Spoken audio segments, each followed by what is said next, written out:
What is going on, guys? Marc Guberti here. In this video, we're going to talk about how to write consistently. Consistency is something that a lot of writers do struggle with, and there are right ways to approach consistency where you keep the habit and you can build on it. And there's wrong ways to approach consistency where maybe you're super strong for a few days and then you fall off a cliff and there goes the habit.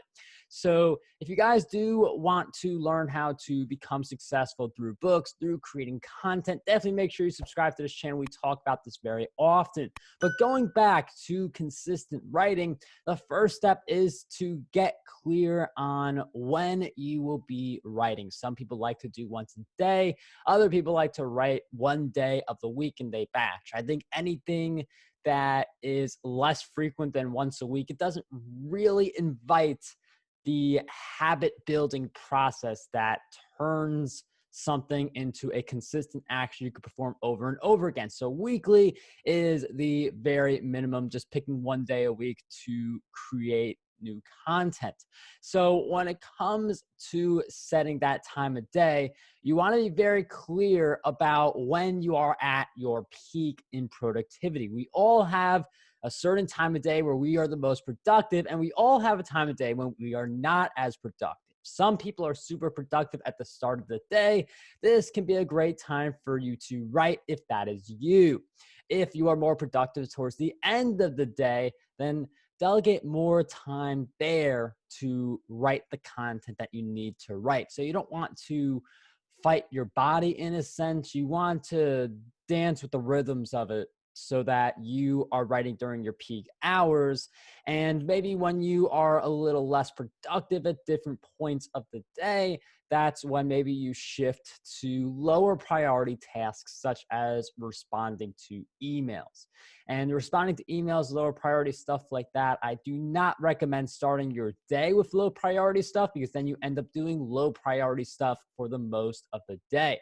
So in addition to figuring out your productive peaks and using those times a day for your writing sessions, you can also work to boost your accountability. There are a few different ways to do this. One is if you want to publish a book quickly, set a pre-order campaign that your book will automatically get published 90 days out. You can do this through Kindle Direct Publishing.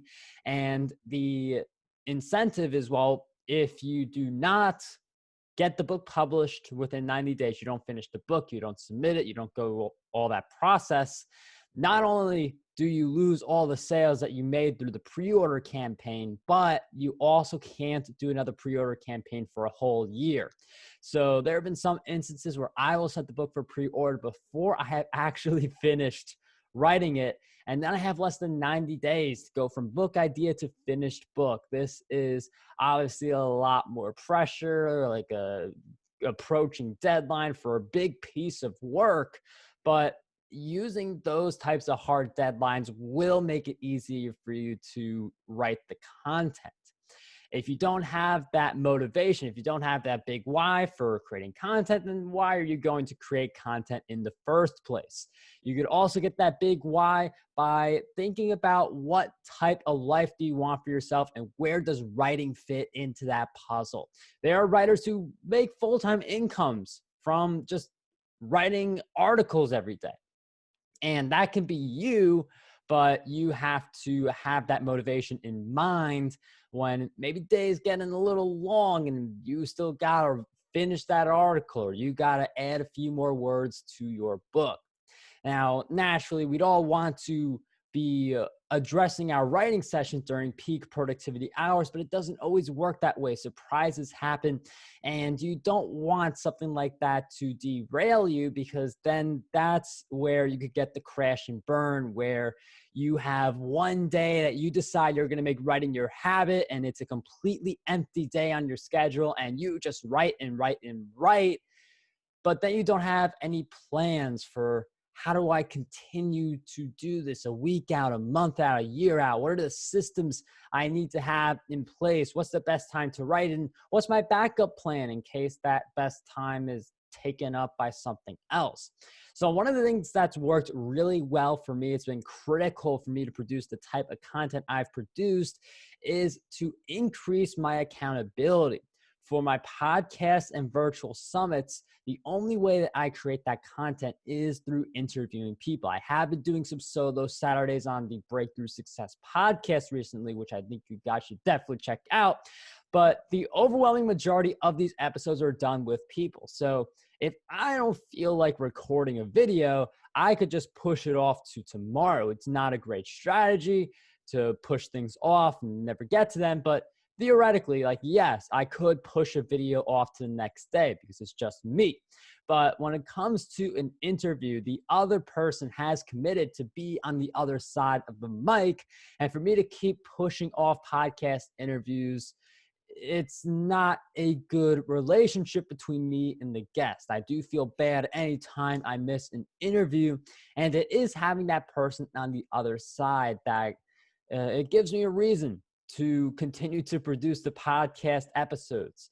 Like, you want to continue to produce episodes for your listeners, for your viewers, but if you're not feeling it, you take the day off or you take a few days off. The interviewing style, you have someone there, so it forces you to create the content. So where does this come in with the writing? Well, get a writing buddy. Start an accountability group. One of the things that we started doing very recently on this channel is weekly 2 hours of power. On every Tuesday from 6 to 8 p.m. Eastern, I go live on YouTube. I use the Pomodoro technique to get my work done, and we all work together during that stretch. We all engage with each other during the 5-minute breaks, and we do tend to get a lot done. And it's very different in that type of an atmosphere where I know people are expecting me to do the live stream versus where if I could just kind of set my own hours, which, you know, that's a blessing and a curse with online businesses. You could set your own hours, but sometimes you could fall off a little bit. So Tuesday, 6 to 8 p.m. Eastern, that is what I do to help my community be more productive. It also helps me as well because lately that's just been a set of hours where I have not been productive and I do want to sharpen up. So those are some of the ways you could be more consistent with writing. If you want to learn more about the process of being a successful writer and growing your brand through content, make sure you subscribe to this channel for more videos like this one. And I will see you guys in the next one.